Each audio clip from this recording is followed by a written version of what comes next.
Hey guys, Professor Bill, Comic Book University, and I am reading Deadman, House of Forbidden Love, issue number 3 of 3. Now, these are all double-sized issues, so there's technically 2 issues inside of one, and they're relegated as chapters. Now, this finally ends it, and I'm really sad to see it go. I'm not joking, guys. Basically, Edward is this guy who killed his wife, Adelia.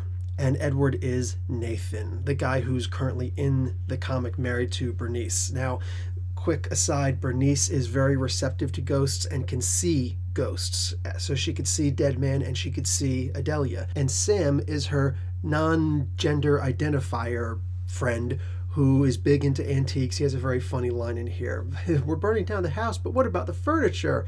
And really good. But he is extremely immune to ghosts, so not only can he not see them, but he can't be possessed by them either. And if he touches someone, then that person can't be possessed by ghosts either. So very interesting diaspora between these two. And her husband Nathan, her fiance Nathan, was actually this guy Edward from a long time ago who made Glencourt Manor a place where as long as it survived, then he would survive. He would always live. And the price of that was killing his first wife, Adelia.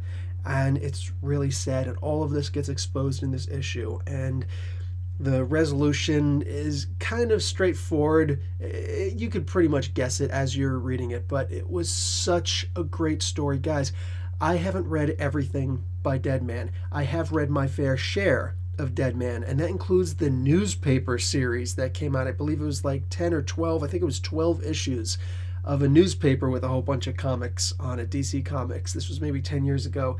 Really good stuff. There's some good Hawkman in there and everything. But and the Green Lantern was probably the most exceptional. But the Deadman comic was actually really good. And at the time, I thought this is actually probably the best Deadman story I'd read. Nix all of that. This is hands down the best. If you are interested in Deadman, forget about watching Brave and the Bold or any of those other little comics, or even Justice League Dark. It was good enough, but it focused on too many characters and it didn't get enough time to Deadman. This is the epitome, in my opinion, of a Deadman comic. It didn't need lasers and super flying and all sorts of superheroes in this. It was just Deadman and a mystery. And it was an incredible story. I'm giving this whole series, forget about just this comic, this whole series, I'm giving this an A+. I'm going to highly recommend this. Now, if you just want to see superheroes blasting each other, this is absolutely not for you. This is not your comic. But if you're interested in an excellent story that will grasp you, and it's just like a murder mystery. This is almost like I expect to see Matlock show up and try and figure this stuff out, except it involves a supernatural, maybe an Agatha Christie.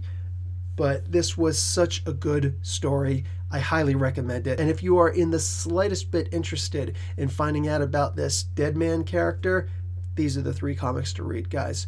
Professor Bill, Comic Book University. Class dismissed.